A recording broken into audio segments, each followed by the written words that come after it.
You're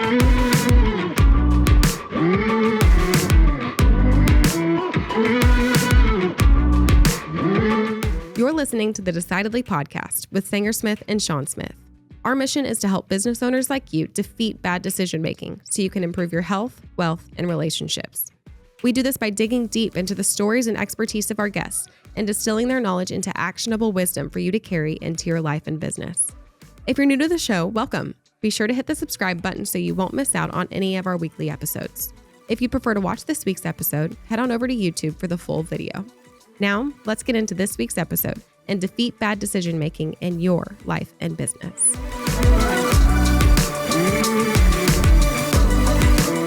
So I have a tip for you. All right. Oh, don't look so excited. All my tips are gold. What is it? You take my tips and they're gold. You can take them to the bank. Particularly since I've beat you 6 out of 6 of the last times we played golf. Here's the tip. Yeah. Okay. All right. That's I've noticed something. You've made an interesting decision. That part in dodgeball where he says, interesting choice, Cotton. Let's see if it pays off for him. You've decided to take your tee shots barefoot. Yeah. Yeah. It's not working out for you. I like it. You may love it. It's not a nice working out for you. opportunity to be outside, to get my grounding in. I agree with that. I don't think that my golf performance is, orthopedic related. It's something. I think it's probably got a lot to do with other elements. You were optimizing sort of the it feels good rather than optimizing hitting it straight down the fairway. You think the shoes are what's holding me back? I think it might help. There's a reason why pro golfers wear shoes. Here's the thing. You've got me. Well, I think most people just wear shoes in general for other reasons, but you've got me in a position now where I'm in a lose-lose. I want you to defend it and keep doing it because I'm crushing it at golf. That's the thing, because I can't, if I put shoes on and then I beat you. Oh, okay. I lose the argument, but I win the game. Yeah, you are in a lose-lose. I got you. There's clearly no chance that I'm going to beat you. Well, this is what I live for, is putting you in situations where you can't win. You've done that for a long time, almost 30 years. Yeah, that's what it's my goal. Well, I just want you to know that I've been practicing. I've been getting lessons. All right. I've been praying. Okay. And it's not working. I still think it won't. So you should work harder on all those maybe the shoes, though, they don't sound like a visionary decision. They sound like an optimization decision. And speaking of that decision-making framework, we're going to talk today to Roger Whitney, the retirement answer man. He is a retirement planner here in North Texas, focused all on helping you make the right decisions when it comes to retirement. So his goal is to transition or transform retirement from just a financial plan into a purpose-driven phase of life. So there's a lot of overlap in the work that Roger does and the work that we do, which means we got to have a really in-depth conversation about the decision-making frameworks that are involved in approaching retirement, after retirement. How do we make better choices? Welcome, Roger. Listen to his wisdom. You'll learn something. Will I put shoes on it the next time we play golf? I don't know, but I do know that you're going to have a good time. I'm Sanger Smith with my dad, Sean Smith, and this is Decidedly.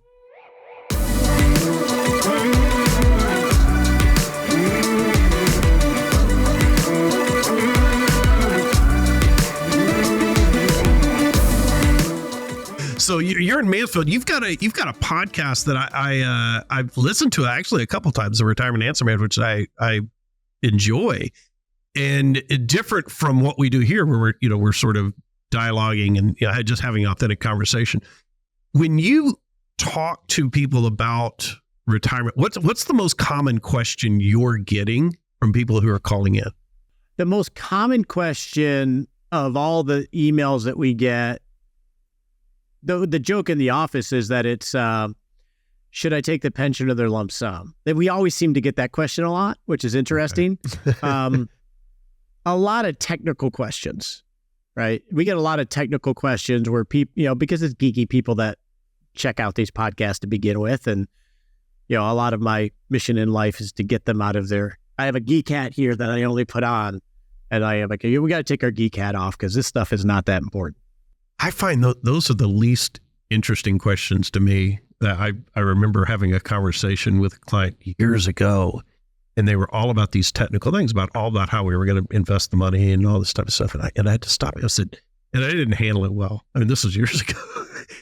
I said, listen, all that stuff is easy. We don't have to worry about so that. In the club that we have, for a long time, I would have office hours where someone could schedule 20 minutes with me, if you remember, just to have one-on-one conversation. No advice, but just to present an issue. And I had hundreds of conversations over the period of time that I was doing that. And what I saw, Sean, was they would present their problem. It's sort of like you go to the doctor, they would present their problem, Roth conversion, Social Security conversion, but when you started to actually ask questions, it became that they were looking for permission to do the thing they knew they wanted to do, but they just couldn't give themselves permission to do. It was really interesting to see through all those conversations. And what I call it now, it's like there's two retirement crises. That's how you say it. One is the real one. People don't have money, but the people that listen to shows typically are not those, right? They're self-selected. But there's another crisis with people that out of luck, work, happenstance, have the resources that are scared as heck and can't give themselves permission to live. There's a crisis of confidence. That was like the one thing I noticed through all those conversations. Is it a crisis conference of sort of making a big decision like that? There are understandably irrevocable decisions you make when you go from drawing an income as an employee to not. You turn that off. And there are pension decisions you make which are irrevocable. Do you think it's the hesitancy about the decision and the irrevocability of it, or just moving into an unknown? Or what do you think is causing the... I think it's a cauldron of all of that stuff, right? It's, definitely, we think of it as irrevocable because we think of retirement as a light switch. Like, there's a business owner. I sell the business. Now what do I do? It's like, people don't see things as a dimmer switch where all the nuances between the two extremes. And I actually think there's a lot of gold there. So we tend to make it a binary decision. But then there's if you think of the reward cycle, from the time, the first time I earned money, me going to the store on my bicycle to buy baseball cards was the beginning of me starting to have some financial agency over my life, right? And then as that progressed, I earn my own money and I have choices. And then when I make a mistake, I can earn my way out of it. Now I have even more agency. I feel powerful. Yeah, I can screw up, but I'm going to make more money and I can work my way through this. And then you couple that with, if you work at a company, the reward cycle that's naturally built in, just like there is in the military, or in an entrepreneurial journey. You talk about if you have a business and you were able to be successful, you feel like the master of the universe. I can create out of nothing. When you retire or you sell the business, all that goes away. All that self-fulfilling affirmations and feedback loops of positivity go away. Yeah, it's really rare that there's a decision that somebody is faced with when it comes to their money that's both irrevocable and has the potential to be insurmountable if it were a mistake. Yeah, it exists. That can happen, but that's not the majority of the questions that I get asked. Should I or should I not do the Roth conversion? And we're going to spend 11 months and 29 days debating it, right? It's irrevocable, but it's certainly not insurmountable if you were wrong on the amount. The pension or the lump sum. Oh, it's irrevocable. Even if you were wrong, you're going to find out way into the future that you were wrong. Social Security is 65 or 67. Yeah, it's not insurmountable, but people get stuck and they get frozen.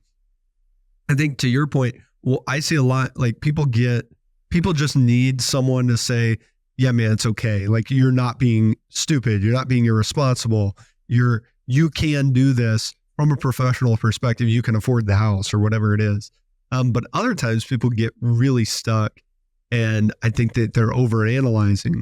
we think they're bigger decisions. It's sort of like Sanger when we were like, what will my major be in college? If I screw this up, I can remember feeling my life is ruined. Yeah. Right. And my major was international relations. And look what I do for a living. So exactly. Good point. So none of us, all three of us don't use our major, right? Construction science. That was Sean's major. Mine was agricultural economics.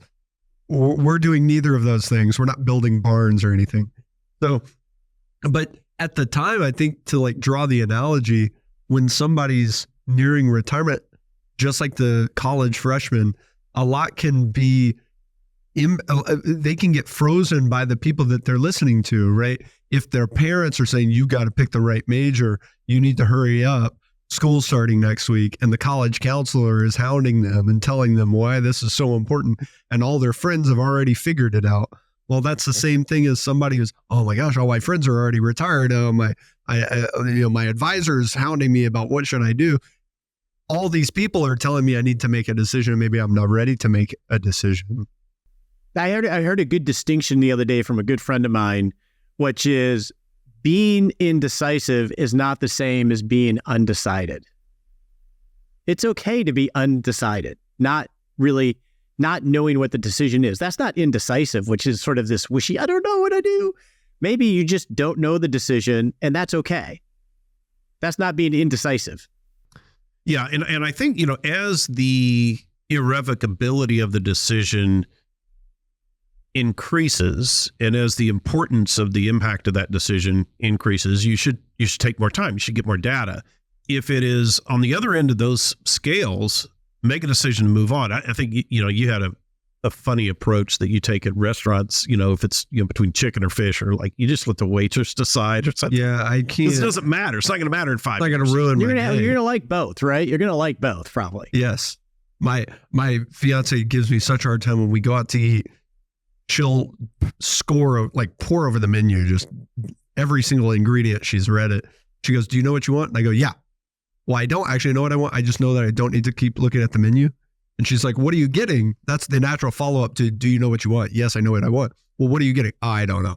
I want what the waitress is going to. I want whatever she's going to tell me. See, the important thing is, so you've got a framework for the decision. Yeah. Right. So I've had this conversation with a lot of people when we're looking at things like, should I take the pension at this age or that age, or should I take Social Security at this age or that age, or just something like this, is I've shared with them, you can't mess this up.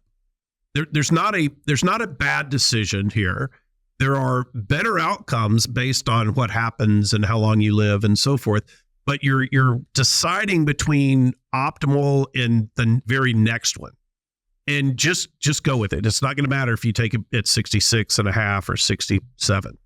It's just move on something like that. Social Security is a great one. I mean, I've had many conversations with clients. So from a planning perspective, I organize things from pillars. Vision. What do I want? Is it feasible?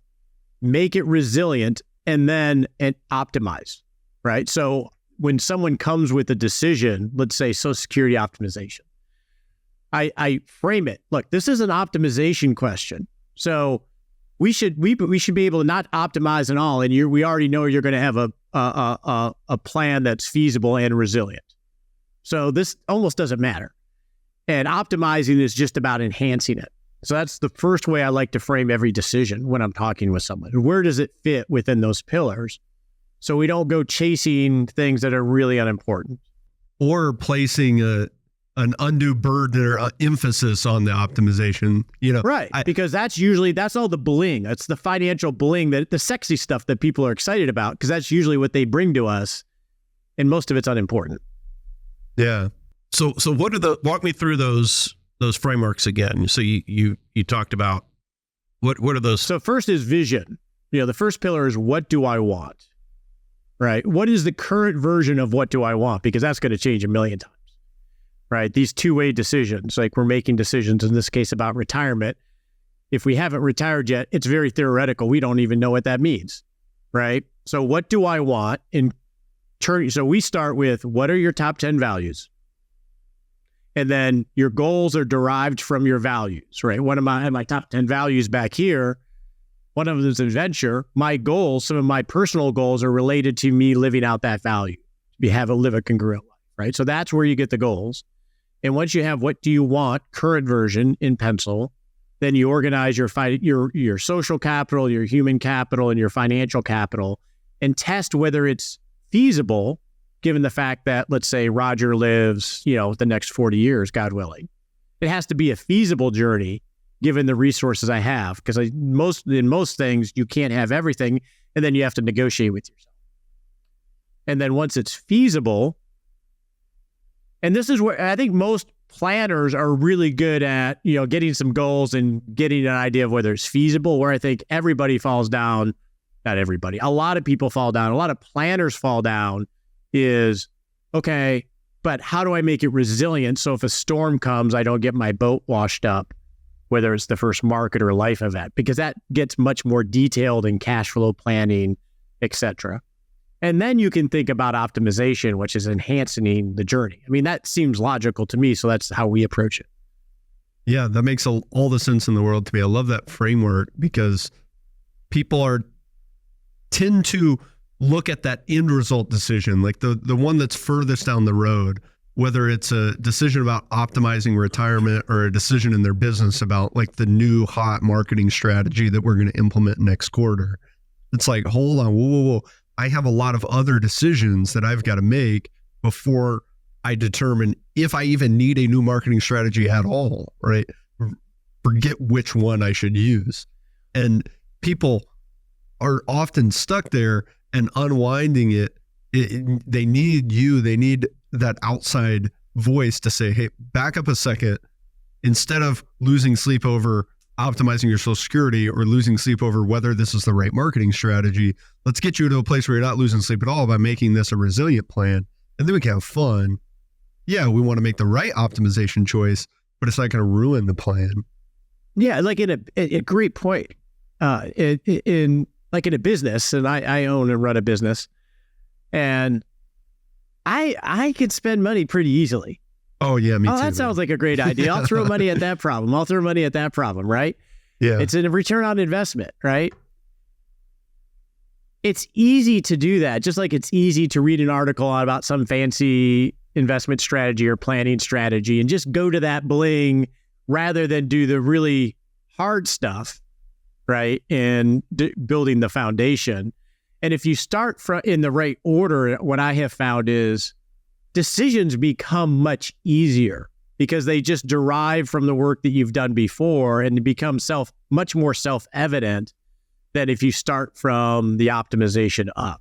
Yeah, and deciding in its origin the etymology of the word is to kill off other choices, right? To kill off other pathways. To cut, yes. And so, of course, naturally, like when I follow this framework, I'm going to be having an easier time making decisions because the base of the pyramid has removed some decisions, and then the next layer has removed others. And so finally, when I get to the highly complicated, highly technical decisions, I have removed a lot of options, and I'm only evaluating between marketing strategy A and B, between Social Security at 67 or 70, not 63 or whatever it is. And I think a lot of people want to focus on the optimization because for the most part, those tend to be binary decisions. Should I take a pension here or there? Should I invest in this stock or that stock? Or this, those types of things. You think they're binary? I think they are seen most often as binary. I think people act like they're binary. Well, but they aren't. Yeah. Right? And so should I buy this policy or not? Should I pay off my mortgage or not? They want to move them to the binary in that optimization without properly framing what the question is or the decision is, which is at that visionary level. In other words, what is it that you're really wanting to do? And I think if you look at the decision, not just a retirement, but let's say you're selling a business, I think a lot of people struggle with gaining clarity about what happens next. What are they going to rather than what are they coming from? And it, on the surface, looks far easier than what it really is. So if you look at somebody who wants to retire and say, well, what do you want to do in retirement? What do you want to do the first day you wake up without the alarm clock going off? is it falls into these sort of travel, golf, drinking, that kind of thing. We mimic what we've seen and heard. Right. Right. And I, struggling with coming up with the answer to be able to make the proper decision around what is the purpose that is drawing you towards that decision is it's a much more challenging question to answer. Yeah. And it's no different than if we want to, I just had a golf lesson today, and it's no different than if we want to be good at golf, and you tell me if this is resonating with you. Well, we're not good, so it's going to be tough. Well, speak for yourself. And I did this. If I want to be better at golf, the easier thing for me to do is go buy new golf clubs and buy the golf watch and buy the bling. It's making me feel like I'm working on my golf game, the important stuff, without actually doing a damn thing. Whereas the hard stuff was like today, where I'm supposed to turn my wrist this way, and plus while doing this with the hip and keeping my arm straight, that is hard and really uncomfortable. But that's the work to get better. It's much easier just to go buy a club. And that's sort of, I think, plus there's plenty of people to market me golf equipment. Like there's plenty of people to market, and they're telling us nonstop that it's about, tracking the market and this strategy and that strategy. So we're getting this onslaught of brainwashing that I'm supposed to care about the bling when really it's not the important thing. Just like there's a lot of people in business, right, Sean, that will tell us how we're supposed to run our business. And they probably have never even had a business like that. Plenty of people will and I think it's a good observation that there is a lot of energy spent on marketing those binary decisions around, should I buy this annuity? Should I buy this mutual fund? Should I buy this investment product? Which those tend to be optimization level decisions. Those aren't visionary level decisions. And there's almost no money spent apart from maybe a few books out there around how to make the best visionary decisions align with values and purpose and those types of things. Yeah, I was reading a book, Call a Sign Chaos, James Mattis's book. And we have a gentleman that is ex-military, New Mattis, and we've incorporated a lot of decision-making frameworks from his work, and he worked in the Pentagon and other places. But in James Mattis's book, he talks about commander's intent, right? And the example I think he uses in the book is take the bridge to stop the retreat, and talks through that. What's the objective there? The objective is to stop the retreat, not take the bridge. That's just a tactic that is suggested. And I have found that in meetings and for myself of what is really defining the commander's intent about a decision. What is it we really want the end state to be, so we don't get caught up in taking the bridge? What's the result that we want? The more we have clarity on that, whether it's selling a business, the better, right? But that's harder because it's hard to know what you want. Yeah, absolutely. And like if you were to take, just like in business, so when you're starting off and you're the only employee in your company, you're doing everything, and you realize quickly, like, I can't do all of this. I can't make every single decision. I can't be the marketing expert and the sales guy and the product. I can't do everything. So I have to build systems and inform those systems by the who we are as a company so that they can run independent of my oversight eventually. And yeah, maybe it takes a long time to get there, and only the best companies are going to get to a point where the founder is just completely removed and on a beach somewhere. But if I were to approach my own financial life that way and say, well, how can I structure my financial life in a way that if someone else were to run it entirely for me, they would know how I would want it done? Well, it's got to start with how you're starting with your clients. Like, we got to start with the visionary. We got to start with your values.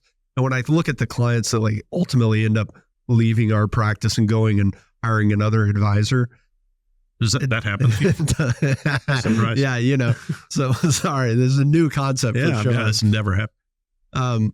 Sometimes when that does happen, almost 100% of the time, those are people that I was never really able to connect with on the values type way, right? I could never really get them to want to participate. I couldn't get them to be vulnerable with me. And you know, maybe some of that's my own fault, but when they leave, I'm like, there's no surprise. You know, yeah, they weren't an ideal client for you. Yeah, maybe someone else can connect with them on that. Right. Or maybe they just don't have the capacity to connect on those levels. And those people will bounce around. Not everybody from advisor to advisor every few years, trying to find the guy with the best strategy. But I think that's a unique way of a helpful way of thinking about making these decisions, and reinforces the idea that you work with your clients on, which is we got to start with the most important thing. And if we're not clear on that, then you're going to be in the weeds, worried about like whether you have 12 or 11% international equities. Yeah, I think clients like that are more susceptible to influence around those optimization decisions. You know, hey, we can, you know, this fund's better than that fund, or this product's better than that product, or, you know, this or that. And if they're not sort of ideally suited to work on that primary visionary decision, they're maybe not a good match for what you're doing. But I have found. Have you read the book? I just read it last year. From Strength to Strength by. Oh yeah, Arthur I got Brooks. it back here. Yeah. Yeah, really good, really good. And talk about looking at that one, and I would say Halftime by Bob Buford. Mm-hmm. Okay, yep, got that one downstairs. Yeah. Second Mountain is another good one that's related to, Halftime.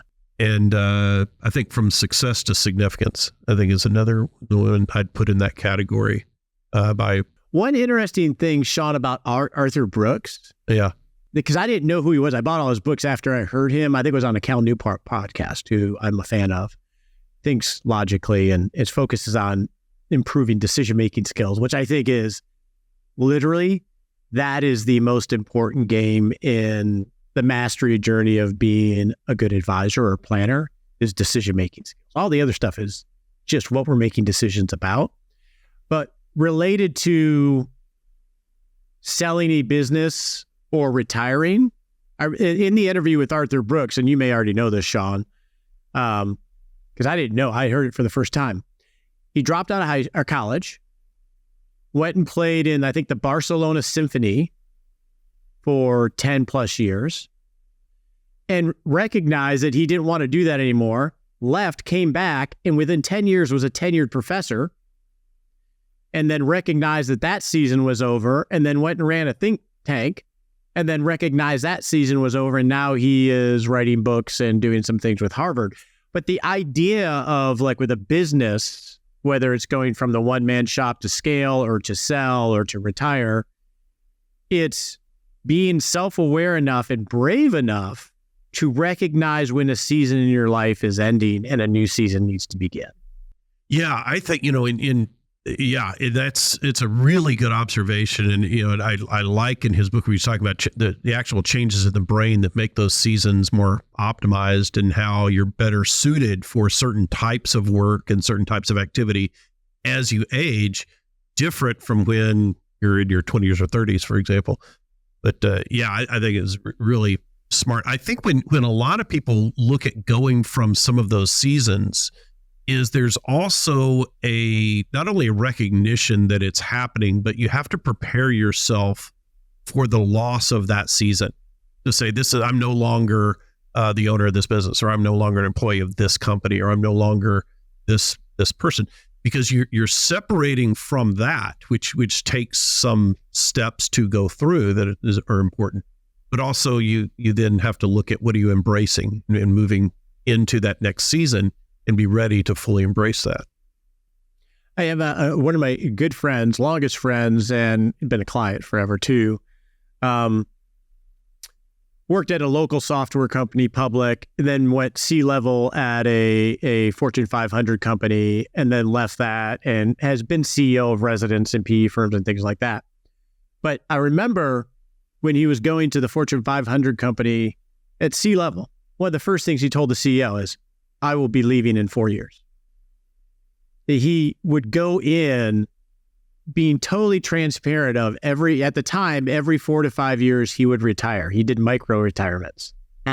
Okay. And so he's going into these relatively high level positions, telling them up front, I'm not going to be here long term. and then he would work towards that, and then he would retire, take a year or so off, and then go find something else. That takes, and you think of a business owner, which you guys deal with a lot. When you've built a business, and I've built a business, and it's freaking hard. It's like the Hunger Games, and when you have a business that's successful, even if you build SOPs and have extracted yourself to some extent, giving that up and realizing the season is over rather than is a very difficult thing to do, because your identity, your self-worth, your financial security in some sense is wrapped around this achievement. That's a hard thing to walk away from. It takes some bravery. Yeah.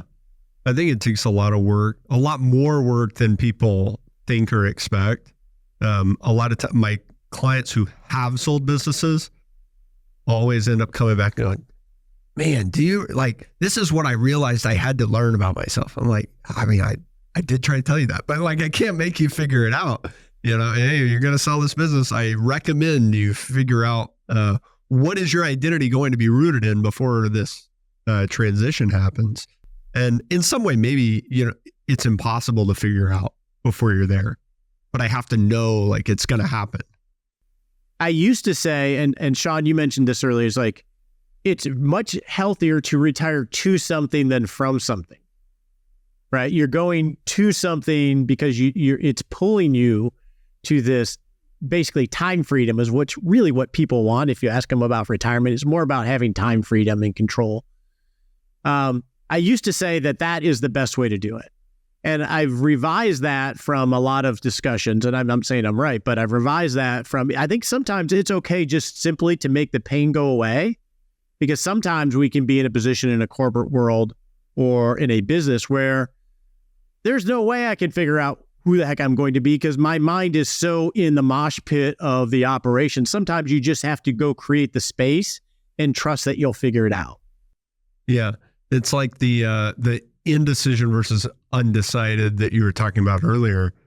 Well, I'm undecided perhaps on my identity in this next phase of my life, but knowing that I'm undecided instead of indecisive, I can figure out what do I need to learn and what do I need to do in order to be able to carve out this new pathway for myself. And if I do that, then I have a fighting chance of building something.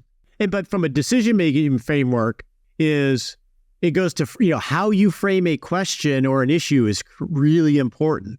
And what I had found with myself is, on the podcast and in my practice, I was framing it is that you have to figure this out before, to do this in a healthy way. And I literally had some people, everybody's telling me I have to figure this out. So I've worked an extra year or two because I haven't figured it out yet. That's the consequence of that poor framing.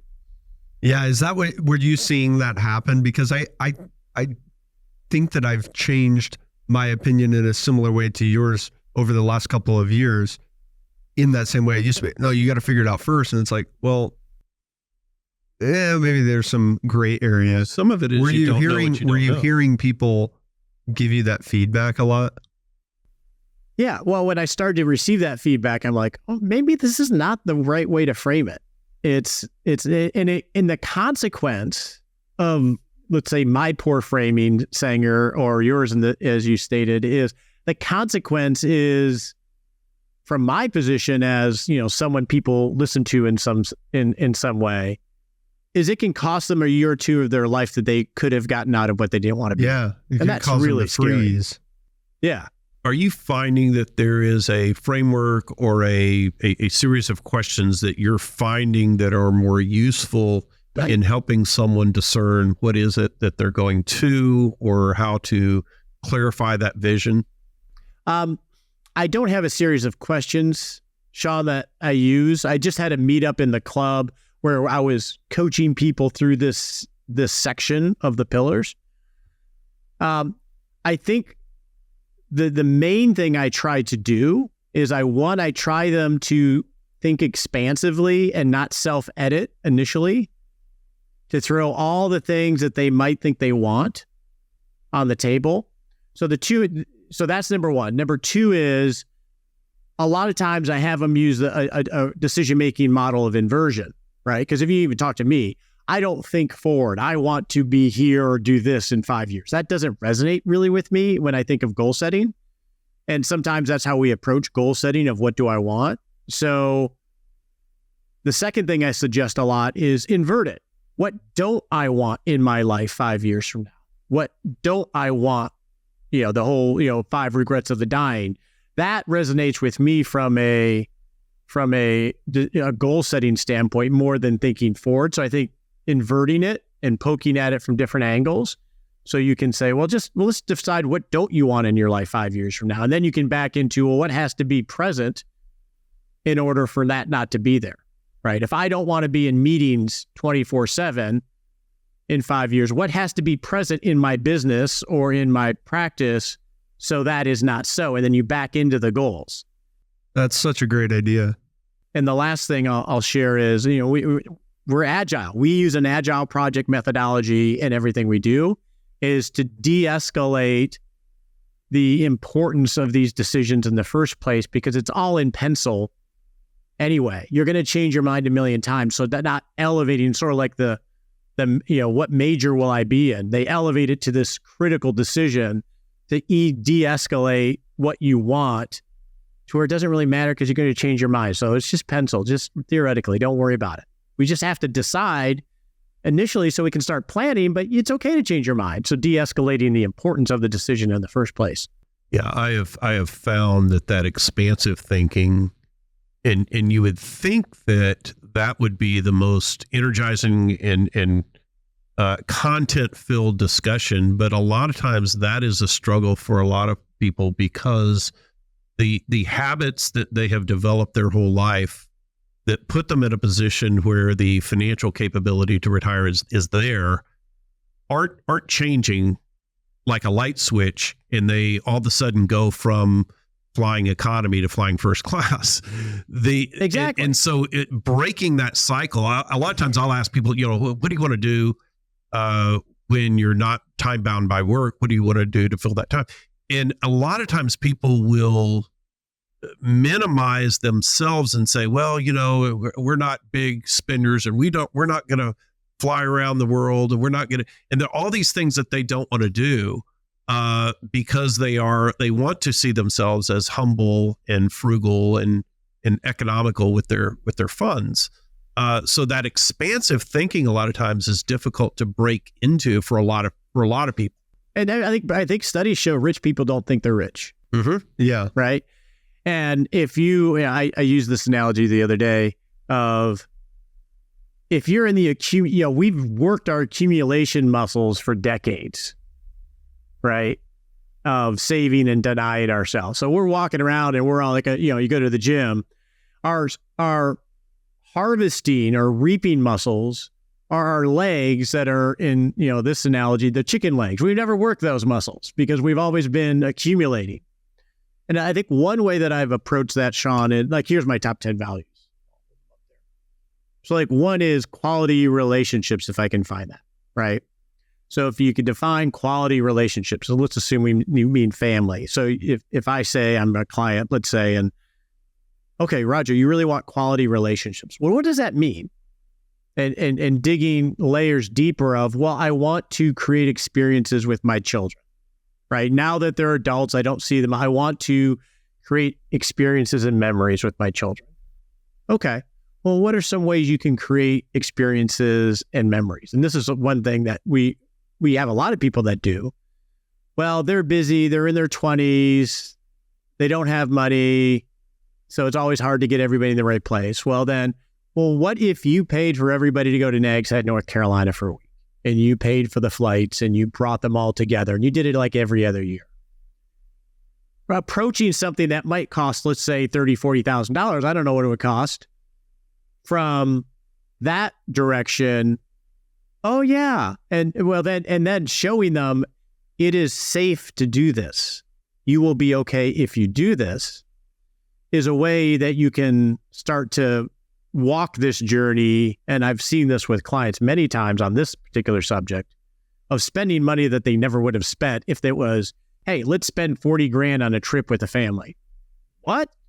But if you walk it the other direction, well, you want quality relationships. That needs time together. And then you go the other direction, sort of like we were saying, it's a now they've sort of walked themselves into the decision rather than thought about it in the abstract. Especially if I can show you, hey, you're distributing 3.5% of your portfolio every year on food and electricity and mortgage and whatever it is, like things that are not even on the list of top 10. That says just survival.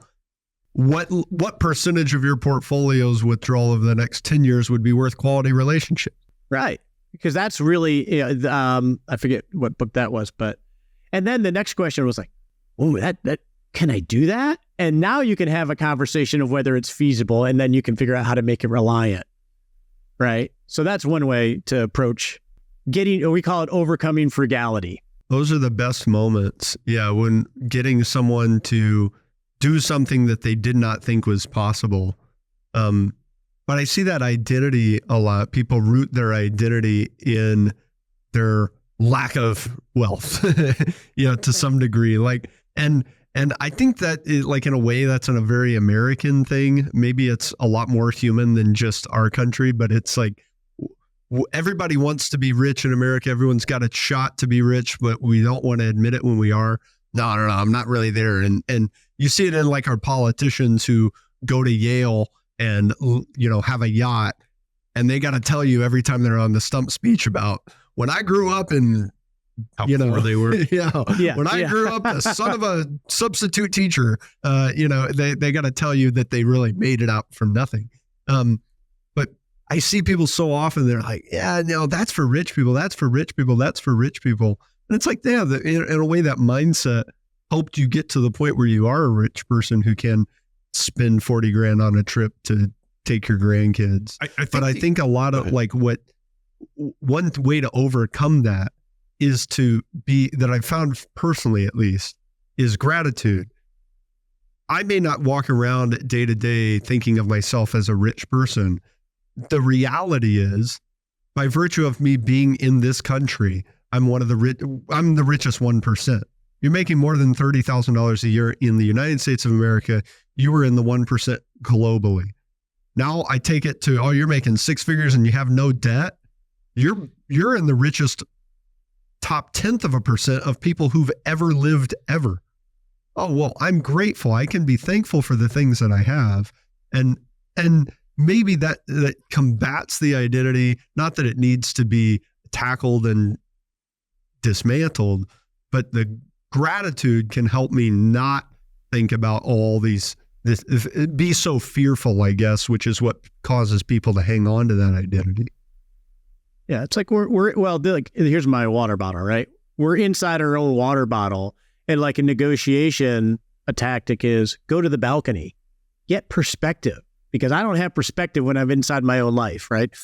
Yeah, very well said. I recently shared on my show, and it's been this running thing going on for a couple of years, because we always went to Colorado for a month and we rented a VRBO. We have a certain place in Colorado we'd love to go to. I'm driving there tomorrow. And we bought a lot because we want to live there. We went to go to the lot, and it was a bad purchase on the lot in hindsight. But there was another lot was for there, so we bought another lot.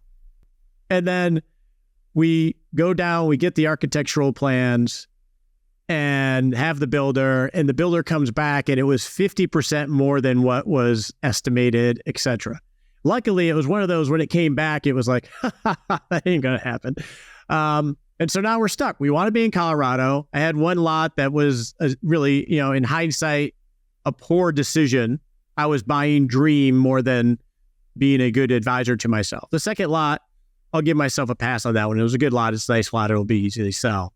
And now we're sitting here down this road. We want to be there at least half the year. And we're going to have to VRBO again because we're not spending that kind of money on the house given interest rates and 50% higher. So what we ended up doing this fall, because we had a VRBO rented for May, this spring, we're getting ready for our VRBO trip maybe 2 months ahead of time. And I have coaches that I work with that help give me perspective from the balcony. And my wife has a medical condition where she is much healthier in dry altitude, physically, joint-wise, inflammation and so forth. So I have a pull because I'm 57, she's 58. Life is more asymmetric as you get older. All the years aren't the same. I'm looking at Sanger here. His life is much more symmetric. All those years count the same. Sean and I, the earlier years are higher value because we know, the aging process. Long story short, we bought a townhome that was less than what we were going to build by half. Super nice. So now I'm sitting here with 2 lots, architectural plans, and a townhome. And so I actually told this story. I had a friend interview me walking through this, and I'd shared this. You could call that a series of, what the heck? Why would I take advice from this guy? But that is the messiness of decision making. Now, all of those decisions, what saved me from those decisions, I never used debt. The money I used for the purchases was more discretionary. It wasn't going to impair me, lifestyle, etc. And the number of zeros don't matter. It's all about, I did it in a smart way, and they ultimately will be undoable. But that's the messiness of decision making when you're in your own bottle, right? And that's the value of having someone like you when you guys are talking about selling a business. Hopefully someone like me when they're thinking about life, is we can poke around. And I had to have people tell me, you can do this. You're not that 30-year-old scrappy guy trying to build a business. You're a 57-year-old man. You actually built a business, even though you feel like it might implode every day, because that's how we think as business owners. Yes. You're not that person anymore. You can still have a good decision framework for that decision, which it sounds like you did. That doesn't guarantee that the decision is going to have a positive outcome. Yeah, 100%. But you've got a good structure for how you made that decision. And no guarantee the decision's going to work out positive or negative. And I'd give yourself a little bit of credit, because the real shit decision is, we're going to build a house anyway. Let's build it anyway. Because the sunk cost. We have the land. We have to build the house now. Come on, we got to do it. Even though if it's financial suicide, exactly. It'll be funny because we love the townhome so much, we may never build a house. We've all seen that before. You made one decision without talking to me, and now you're screwed. You can't undo this with a guaranteed loss of, this many thousands of dollars, but you're going to still go ahead and do it. Yeah. And you make a really good point, Sean. It's like, I love your podcast. And I was thinking of this book, because this is a book we're doing internally. Great book called The Great Mental Models from Frownham Street, which is great mental models for making decisions. But what I tell clients is, whether it's long-term care, just pick any topic. There rarely is a binary black and white answer. Yes, this is the answer. The answer is always going to come down to a judgment call if you're humble enough to realize how much we don't know and the uncertainty of everything. And if that's the case, then you want to at least think through a decision in an organized way to get to your judgment call, and then build in as much as you can, having flexibility to pivot later. Like, one-way decisions are much harder because they're one-way decisions. If you're an agile, you can change your mind. So you want to build in, buffers, just like you would with cash reserves, etc. So you can pivot and make adjustments along the way. But ultimately, whether it's Social Security, selling your business, buying a lot in Colorado, it's how you think through it so you can feel confident that you didn't just wing it. That is the really most important thing. And that's what you guys talk about all day long. One final question. What would you say is your best decision-making tip for business owners and leaders? We use an OODA loop structure for almost all decisions, which comes from aviation. I'm not an aviator. My colleague is an aviator, which is a fighter pilot decision. You go through the OODA loop. If you can go faster than your opponent, you get inside their loop and you can win the dogfight. Where it came from. But it's essentially observe. Okay, let's get what facts do we need to have in front of us so we can observe what is right now? And then orient, which is getting to, what do I want here? What's that commander's intent? What is it I'm really trying to accomplish here? And poking around, orienting around what you're trying to solve for. And then decide, and then act. I think that is there are a lot of different structures, but I think that's a great structure. So we organize our thinking. So we start from the top down, because usually, think of a doctor. If you come and your arm, you got an ache, you just want the doctor to fix it. What's the doctor going to do? They're not going to fix it. They're going to go through an organized way to determine what it is that's actually happening so they can fix it. And an OODA loop structure is one structure that can make sure that you're thinking in an organized way. Thanks, Roger. Where can people connect with you and your podcast and the work that you do? Yeah, it's Retirement Answer Man is my weekly podcast for over 10 years. Best place to check me out, I guess. Well, great. Thanks, man. I appreciate you being here. I had a lot of fun. Hey, thanks, Roger. Yeah, thanks, guys.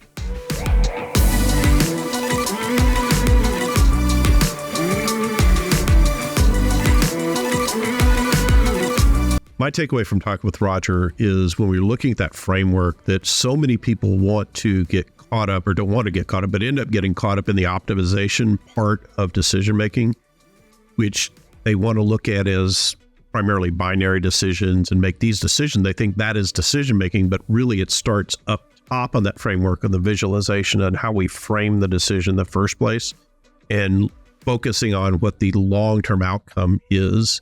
And I think that is a much better way to approach decision.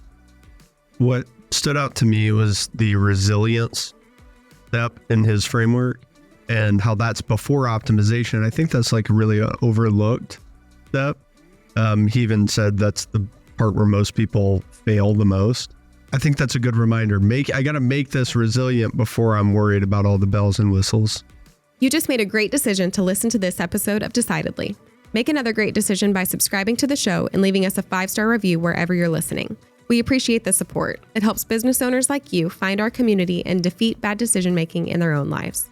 For more decision-making insights, check us out at decidedlypodcast.com, on Instagram at decidedlypodcast, or grab a copy of Sanger and Sean's books from the links in the show notes.